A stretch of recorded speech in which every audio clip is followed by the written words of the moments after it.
আমরা সংবাদ পাই 10টা 28-এ আমাদের সর্বপ্রথম তেজগাঁ চলে আসে এখানে 10টা 45-এ এসেই এটা এখানে যা দেখতে পাই চারিদিকে মানে আপনার টিম্বার এটার নাম কি ডায়মন্ড টিম্বার্সের ওখান থেকে আগুনের সূত্রপাত। আগুন কীভাবে সূত্রপাত হয়েছে ওটা আমরা জানি না, বাট এই টিম্বার্স থেকে এই সমিল থেকে আগুনের সূত্রপাত হয়েছে।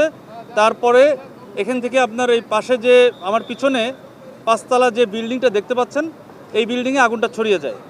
এই বিল্ডিংটা বিভিন্ন গোডাউন কাঠের তৈরি আসবাবপত্র থেকে শুরু করে এখানে বিভিন্ন রকমারি প্রোডাক্টস যেমন প্যাম্পার্স অথবা অন্যান্য যেসব প্রয়োজনীয় বিষয়গুলি এখানে আছে। এই বিল্ডিংটা আগুনটা নিভাতে একটু সময় লাগছে, কারণ হচ্ছে আপনার এখানে বিল্ডিংটা মাঝামাঝি ভাগ করা আছে, মানে দুই দিকে দুটো সিঁড়ি থাকলেও এক সিঁড়ি থেকে আরেকটা সিঁড়িতে যাওয়া আসা করা যায় না। যার কারণে আমাদের প্রথমে এই বিল্ডিংয়ে ঢুকে আগুনে কাজ করতে সময় লেগেছে। আমরা প্রথমত চেষ্টা করেছি এই কারওয়ান বাজারের এই আগুনটাকে কনফাইন রাখার জন্য, এটা আমাদের সর্বাত্মক চেষ্টা ছিল। আমরা একই সাথে একে একে আগুনের ভয়াবহতা দেখে আমরা 3টে স্টেশনকে একসাথে মুভ করিয়েছি এবং সর্বমোট 11টি ইউনিট কাজ করেছে সোফার। আমাদের এই বিশেষ করে এই 5তলা যে গোডাউনটা এখানে কাজ করতে সময় লাগছে। আমাদের আগুনটা নিয়ন্ত্রণে আসছে 12টা 38-এ।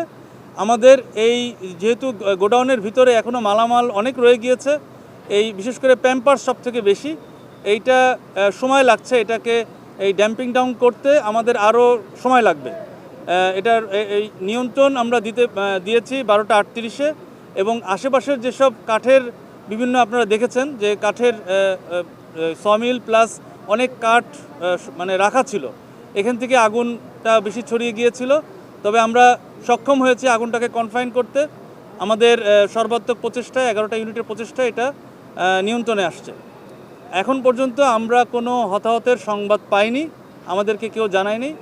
আমরা যতটুকু ভেবেছি এবং আমাদের ভিতরেও কোনো সমস্যা হয়নি। তো আমরা কাজ করছি, আমাদের একটু সময় লাগবে এই ড্যাম্পিং ডাউন করতে। আমাদের মানে আগুন সম্পূর্ণ নির্বাপন হতে একটু সময় লাগবে। এটা জনাকীর্ণ জায়গা কারওয়ান বাজার, আপনারা সবাই জানেন।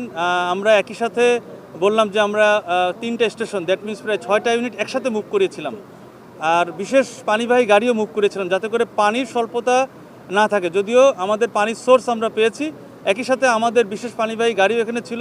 এখানে বলে রাখি যে ওয়াসা এবং বাংলাদেশ সেনাবাহিনীর ওয়াটার বাউজার দ্বারা আমাদের এখানে পানির সাপোর্ট আমরা পেয়েছি, সুতরাং পানির কোনো সমস্যা ছিল না। আর এই বিল্ডিংয়ের এই ভবনের একটা আমাদের প্রবলেম মনে হয়েছে অগ্নি নিরাপত্তার দৃষ্টিকোণ থেকে। এই ভবনে নির্গমন পথ মানে এক্সিট রুট অথবা অন্যান্য যেসব ফায়ার ফাইটিং ইকুইপমেন্ট সেগুলো আমরা পাইনি।